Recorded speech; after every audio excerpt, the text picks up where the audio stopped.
I have quite the soft spot for top-down Zelda. I find that there is such a pureness to their gameplay loops, especially for games on the go like Link's Awakening or Oracle of Ages and Seasons. But most of Zelda, the top-down games especially, owe much of their identity to A Link to the Past. And I just have to talk about a moment in that game, maybe one most wouldn't consider memorable, that really proved to me just how incredible it is. Okay, eventually we're gonna make our way to the Swamp Palace and talk about how a certain puzzle there puts a neat little bow on all this. But first, let me set the scene and remember to subscribe for more Zelda content.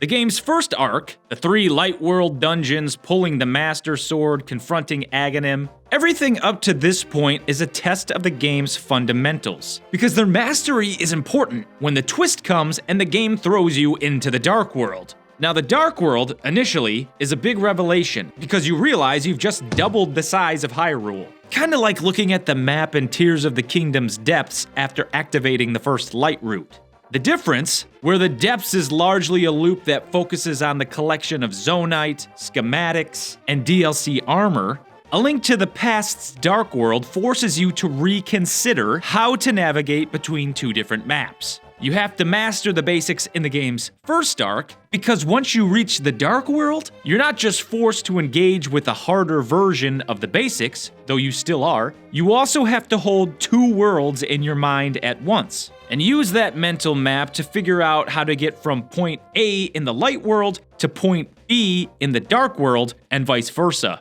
The game aids you in this by first, limiting how much of the Dark World you can explore at once, giving you subtle or not so subtle cues depending on how much you're paying attention, and by making traveling between worlds quick and easy. All of this is tuning your intuition to recognize where a puzzle or secret may be, to quickly check and course correct if your mental map is off. The combination of the game environment and gameplay encourages you to discover a way forward that may not always, quite literally, be visible. Which brings us to the Swamp Palace, as it is known in the Dark World, or the Swamp Ruins in the Light. Now, both are surrounded by water. Entering the ruins, there is a dry trench that fills after Link pushes some blocks and a lever. Leaving the ruins, the surrounding water is much lower, and this leads to the logical leap, reinforced by the game environment, that this may also be true of the Swamp Palace in the Dark World. A quick look in the mirror, this turns out to be true, and a waterway, which originally blocked further access into the Swamp Palace, is now filled. This filling of trenches with water is a major mechanic in the dungeon itself, while also mixing with shallow water areas, whose walls are plastered with waterfalls and exit drains. That is all awesome, but that is not the moment in question. About 2/3 of the way through the dungeon, I got stuck. So obviously, I checked the map, which displays each layer of the dungeon in separate slices, leaving you to make the mental connections as to how the overall space relates to itself. So here's the room in question. My overall Zelda intuition is rapid firing, because when I first enter this room, I see blocks, and I push each one because surely one moves as they have everywhere else I've come across throughout the game, as well as several times in this very dungeon. And yes, in fact, one does, and I collect my monetary reward. But that eventually proves to only be a distraction. Further flipping through the map, you can see in real time that I have a revelation.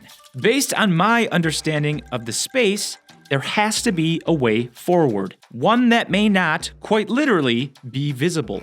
Just like this room had one block out of many that could be pushed, so too did I find that it had many waterways, one of which hid the way forward, and one I never would have found without consulting and trusting my mental map. Lest I once again fork over my sanity accidentally discovering an invisible wall. Eventually, it led me to the dungeon's end, with not only a maiden saved, but a growing appreciation for all that the interplay of the light and dark world and their dungeons taught me, without uttering a single word or showing a tutorial. God, I love this game! I should also make note that this is the second out of 8 Dark World dungeons, where other leaps in spatial logic are necessary to complete those remaining dungeons as well. Though it doesn't seem like much, for me, this moment, and my following completion of the game solidified A Link to the Past as not only a great game for its time, but a great game of all time. What's your most memorable moment from A Link to the Past? Fun fact, the Swamp Palace is the first water-themed dungeon in the Zelda series, and also started the trend of finding the hookshot or hookshot-adjacent items in other water-themed dungeons, like Catfish's Maw in Link's Awakening, the Long Shot in Ocarina of Time's Water Temple, and the Claw Shot in the Lakebed Temple of Twilight Princess.